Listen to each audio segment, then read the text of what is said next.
Long hours, on-call shifts, nights, weekends, especially when I compare to my friends who are not doing medicine. All my friends are doing medicine. Hi everyone, my name is Sarah. I'm a junior doctor working near London, and this is what I hate about being a doctor. Granted, hate is a strong word, and my mother, being more proactive, would probably say these are things that I wish I could change about being a doctor. Either way, it's definitely things that make me feel very frustrated, and I would say are things that you need to be aware of if you're thinking of entering this profession. I decided I wanted to be a doctor when I was about 16 years old. This was around the time when I was getting my GCSEs sorted and thinking about what I wanted to do for the rest of my life. I'm not going to delve into this now because it's not the topic of the video, but I think we can all agree that 16 is way too young to decide what you want to do for the rest of your life. I don't think I knew what I was getting into, and I'm sharing these things not to complain, although sometimes it feels good to vent, but more so in the hopes that this will actually shed some light on what the realities of being a doctor really is like, and help you make a more informed decision for the career choice of your life. Let's get started. There are three main things that frustrate me immensely about being a doctor, and I'm just going to talk about those. Number one is definitely the frustration of having external factors limit my capacity to do my work as a doctor and affect my quality of work. So I'm talking about chronic understaffing of the NHS. I'm not going to get into politics because that's not the point of the video, but the reality is the NHS does not have sufficient funding, and that results in a lot of hospitals being understaffed, and hence you have fewer doctors for more patients. It gets to a point where you're so busy seeing so many patients and trying to just keep the hospital running and the patients getting the investigations that they need and the treatment and follow-up that they require, the quantity of your work increases so much, and inevitably the quality of your work is sacrificed. I've spent 5 years in medical school, and I'm going to spend the next foreseeable future learning how to be a good doctor.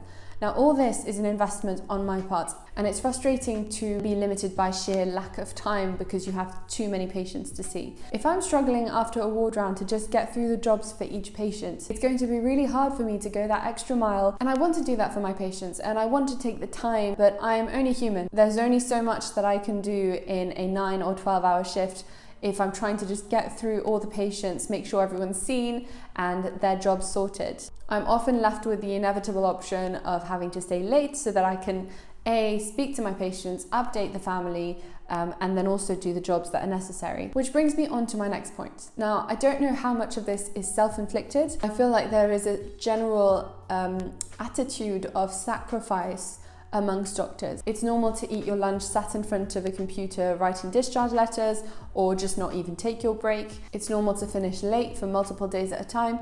These are things that I myself have done and lots of my colleagues do, and there is this attitude of just taking it as that's part of being a doctor, and it's normal to have to sacrifice what I consider parts of your physical and mental health as part of your job. And that's something that I find immensely frustrating. It doesn't have to be this way. I think you can be a very good doctor, look after your patients, and also look after yourself. The best example are nurses. Now, I'm not saying that nurses have it easier, on the contrary. It's only once you start working as a doctor that you realize how much you depend on nurses. They work very closely as a team, and on a specific ward there'll be multiple nurses, and they'll each pick a specific time in the morning and the evening to take their breaks. The other thing that's tricky for doctors, just to be fair, is that nurses work together as a team on a ward so they can cover each other, whereas on a lot of wards doctors may be covering a large number of patients by themselves, and so when they go on a break there's no cover.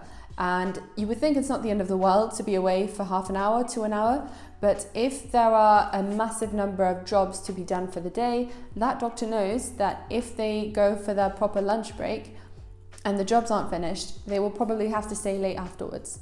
Again, a problem of understaffing. I don't think the doctor should be put in that position to have to decide between having a proper lunch break and managing to care for their patients appropriately. The point is, with nurses, they still manage to do an incredible job and get their break on time. And I think having your lunch break and leaving on time should not have to be a privilege for doctors.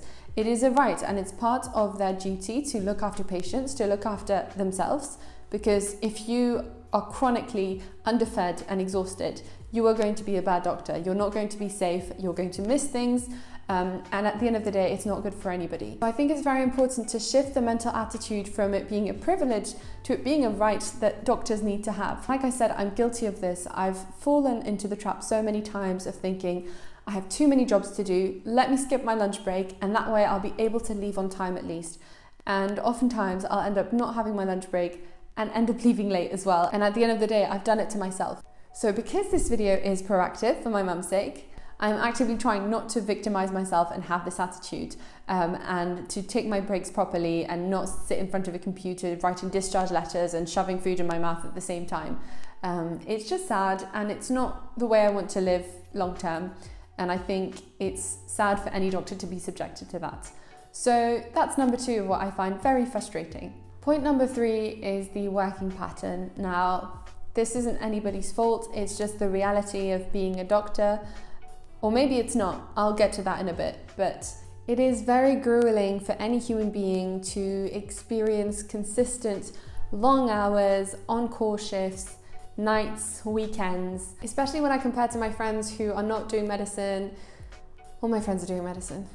No, that's not true. For my friends who aren't doing medicine and have more sociable jobs with more sociable, normal hours, having a weekend is not a privilege, it's normal. As a doctor, when you have weekends off or you're not on call, you appreciate it more, and I guess that's a good thing. But in the long term, it can just be difficult to find that balance between a vocation that you want to excel in and invest your time and energy in with the rest of your life, the rest of your family commitments, the rest of your projects and your goals and your aspirations. I can only speak for myself when I say that I don't want to just be a doctor. I think it's an immense privilege to be a doctor, and I want to be the best doctor that I can be.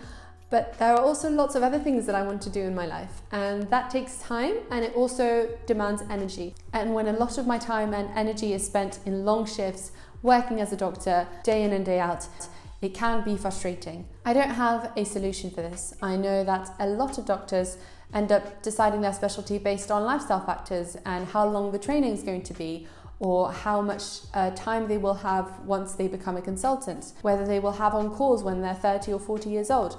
All those things are incredibly important because we are human beings, and no matter how good of a doctor we want to be, life carries on, and it's not the only thing that is happening in our lives, or at least in my life.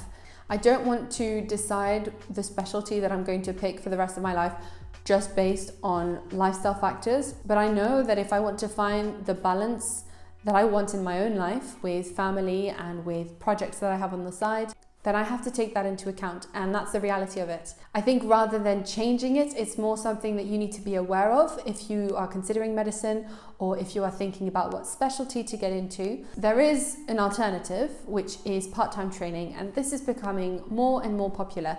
So a lot of specialties like obs and gynae and pediatrics are very good at this, and they make it very accessible. But essentially you can do the specialty training, whether that be 3 years or 5 years or 8 years, and you can do it as a part-time trainee. So you can work 70% of the normal shifts or 60%. So it is becoming more and more flexible and adaptable. And I think that's a very good thing because it gives doctors more autonomy about how they want to manage their lives and how quickly they want to adjust the pace of their career versus everything else. So there we go. Those were the 3 main things that were on my mind about what I find frustrating in medicine. I hope it wasn't too depressing. I think I was trying to be proactive as well and suggested possible alternatives and solutions and things that I'm working on. But I think these points are very important to consider and to be aware of if you are thinking about a career in medicine. That was my intention, sharing this with you, and I hope you found it useful. If you have any questions or if you would like me to make videos about specific topics, just let me know in the comments down below. Please take a moment to like and subscribe, it means a lot. I hope you have a wonderful rest of your day, and I will see you in the next video. Bye!